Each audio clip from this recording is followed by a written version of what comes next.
All right, RC, what's your reaction to Rivera's rant? Before I start, I want to say I truly respect Ron Rivera and everything that he's overcome in his personal life and also in his life as far as it pertains to football. But he tripping. What he is he's stressed out. And you know what he sounds like to me? A man that's disappointed. Because y'all know disappointment hits different, right? Like when you're expecting a certain thing, like we all knew Carson Wentz wasn't that good. So when we watch him throw interceptions on the goal line or when we watch him throw games away, we're all comfortable with it. We're not disappointed. We expected it and we live with it. He expected something different, right? Like he also thought that they'd be better on defense than they are, and they are not. And then he's mad at us. One, he's mad at us because we're talking about Carson Wentz. Hey, you're talking about Carson Wentz. We don't think he deserves to get it from his coach publicly, but you gave it to him, but now you want us to shut up. And then on the other side of this, he wants us to leave his players alone for underperforming because they're professional football players. They show up, they work their butts off, and they don't complain. Well, hell, they compensated to do that. So we get to talk about how well or how not good they do that. And so for me, what Ron Rivera is doing is saying, I made a mistake.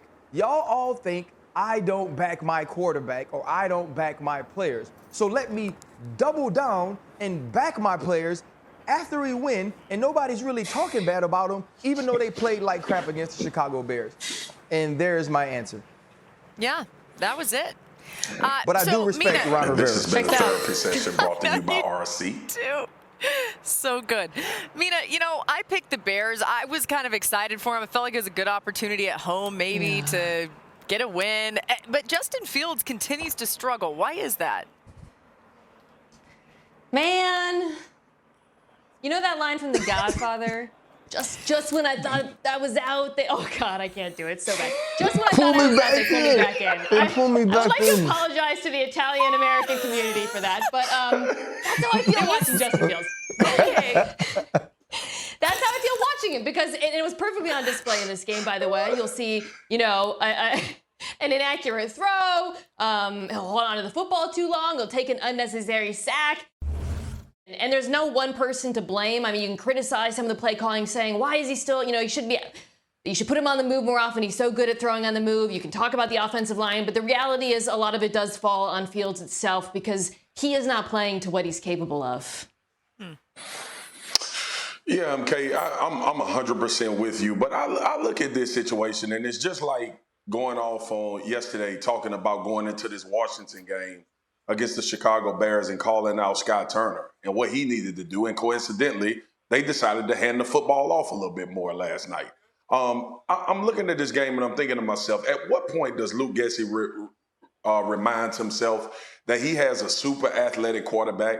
And at what point does he, maybe after this game, he'll look to what the New York Giants are doing by a guy by the name of Brian Daboll and see how he's pulled his quarterback that suffered with some of these same situations and instances and some of the same conversations that revolved around him, and how has he managed that and found a way to get him to play at a higher level than we've seen him in the recent years. But I continue to see 3-step drops and 5-step drops and sit in the middle of the pocket while both of your guards are getting their heads beat in, and the pressure in the pocket is continuously. I thought Justin was going to literally have a season-ending injury yesterday. Oof. I really did. The dude laid on the ground 3 or 4 times, and it wasn't like he was scrambling. It was literally up the center of the pocket. So I want to point to these quarterbacks. Y'all know I'm as critical, and Justin Fields has his flaws. That is not what I'm saying.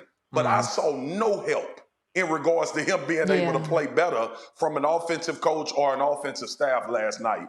And that was my problem and issue watching this game. And similar to Carson Wentz. Go ahead, Yeah, well, I was just going to say, Marcus, I mean, you put out a great blueprint there with what Daniel Jones and Brian Daboll have been able to do in New York. You wonder if we could see a little bit of that, to your point. Also, you said Fields on the ground. Justin Fields has been sacked 23 times this season. That's tied for the most by a Bears quarterback through 6 games since a merger in 1970. So your eyes do not deceive you. He's being sacked a lot. Thanks for watching ESPN on YouTube. For live streaming sports and premium content, subscribe to ESPN+.